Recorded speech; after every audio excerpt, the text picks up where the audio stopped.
qui lui sera consacré.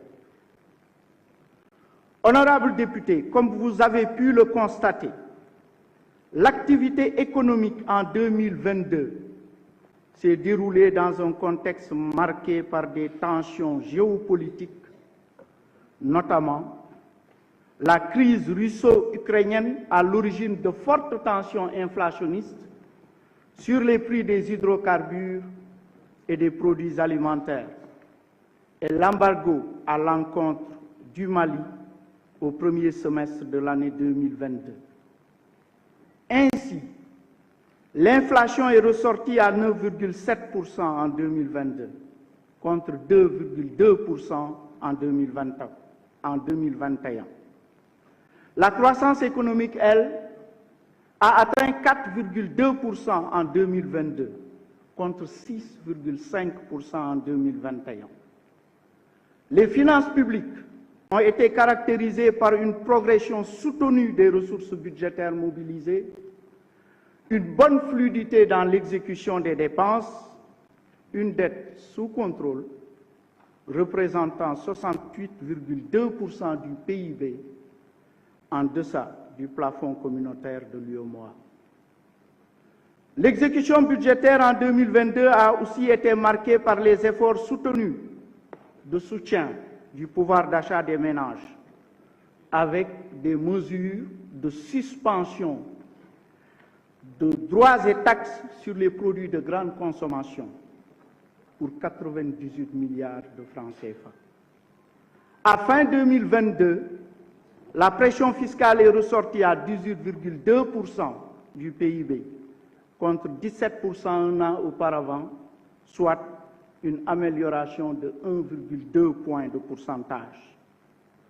En ce qui concerne les dépenses, il convient de relever les efforts exceptionnels de relèvement des niveaux de rémunération des salaires de l'ensemble des agents de la fonction publique, pour un impact global de 163,754 milliards en 2022, contre des prévisions initiales de 120 milliards de francs CFA. Il faut se rappeler que la masse salariale était de 423 milliards en 2011 pour 91 401 agents, alors qu'elle atteint en fin 2022 le chiffre record de 1114,2 milliards de francs CFA pour 165 385 agents, soit un renforcement des effectifs de 73 984 agents et une multiplication des salaires payés par 2,6, soit 691,2 milliards de plus en 11 ans. Dans le même temps, et à l'inverse, les autres dépenses de fonctionnement de l'État concernant les acquisitions de biens et services ont atteint un montant de 366,2 milliards de francs CFA contre 377 milliards de francs CFA en 2021, soit un repli de 2,9%, traduisant les efforts de rationalisation des dépenses de consommation courante, bref, du train de vie de l'État. Globalement, en dépit d'une conjoncture très peu favorable, l'exercice 2022 a été clôturé avec succès par l'atteinte de tous les objectifs quantitatifs de gestion budgétaire. Voilà pour le passé. Qu'en est-il cependant du présent, à savoir la gestion budgétaire 2023 en cours? Monsieur le Président de l'Assemblée nationale, honorables députés, les effets de la conjoncture vécue en 2022 continuent de marquer l'économie mondiale, avec toutefois une baisse timide de l'inflation, mais un resserrement des conditions de financement, de même qu'une croissance mondiale revue à la baisse. C'est dans ce contexte que s'exécute le budget 2023, qui se présente toutefois sous de bons auspices, avec, au 22 juin des recettes de 1 763,6 milliards de francs CFA contre 1 544 milliards de francs CFA au 22 juin 2022, soit une hausse en glissement annuel de 219 milliards,6, représentant en valeur relative 14,2%. Quant aux dépenses du budget général, elles s'établissent à 1 260,2 milliards de francs CFA, soit un taux d'exécution de 49% par rapport aux crédits ouverts, en ligne avec nos prévisions. Les dépenses de personnel exécutées au 22 juin 2023 s'élèvent à 636,7 milliards, soit un taux d'exécution de 50% des crédits ouverts.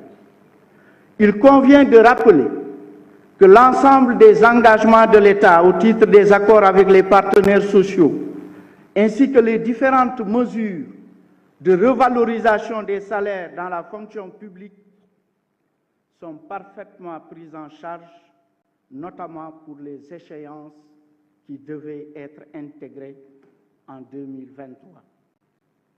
Le montant total des paiements effectués par le Trésor public au 22 juin 2023 se chiffre à 3 630,63 milliards contre 2 568,04 milliards au 22 juin 2022, soit une hausse de 630,63 milliards, représentant un glissement annuel 24,6%. Ces paiements se présentent comme suit. Pensions et salaires, 587,74 milliards, soit 153 milliards de dépenses en plus.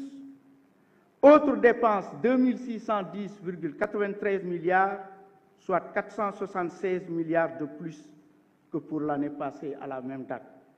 Les projections budgétaires pour le reste de l'année tablent sur des indicateurs ci-après. Cible budgétaire, 4,9% du PIB. Plancher des recettes fiscales hors recettes hydrocarbures, 3 514 milliards. Plafond des restes à payer, c'est-à-dire les instances de paiement, 40 milliards. Niveau des dépenses sociales, 40%. Et le plafond de l'endettement, 2 326,2 milliards. Monsieur le Président de l'Assemblée nationale, honorables députés, voici le moment venu d'aborder ce que le gouvernement prépare pour l'avenir. Au moment où se déroule cette session, c'est une très heureuse coïncidence. Le dossier du Sénégal est en train d'être examiné par le Conseil d'administration du Fonds monétaire international pour la conclusion d'un nouveau programme articulé autour de 4 piliers. Le renforcement de la gestion des finances publiques, le renforcement de la gouvernance financière et la transparence, la réalisation d'une économie plus résiliente et inclusive, le renforcement de la résilience au changement climatique. Un des enjeux de ce programme, c'est la possibilité pour notre pays de mobiliser des ressources de 1 150 milliards de francs CFA à des coûts très favorables, sans incidence sur notre endettement, pour la couverture des déficits des budgets de 2023, 2024, 2025 dans un contexte de resserrement des crédits.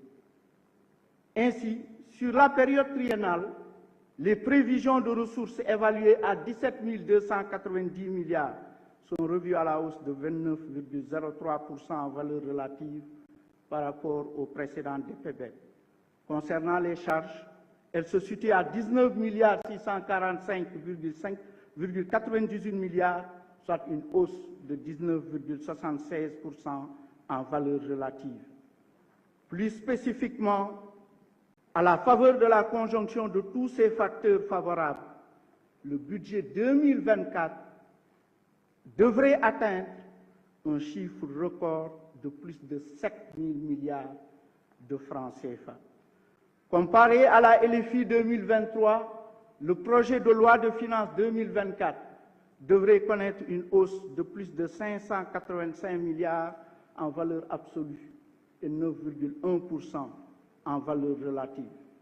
Ainsi, permettez-moi de relever, Monsieur le Président de l'Assemblée nationale, honorables députés, un quasi-triplement du budget en 12 ans. Le budget initial 2012 qui était de 2344,8 milliards. Monsieur le Président de l'Assemblée nationale, honorables députés, relativement aux différentes orientations du budget figure la sécurité intérieure. Vous me permettrez de m'arrêter et d'insister sur ce dernier point. La sécurité est primordiale car sans elle, rien de ce que j'ai dit avant ne sera possible. La sécurité intérieure, car les événements du 1er, 2 et 3 juin dernier ne rappellent que des années d'efforts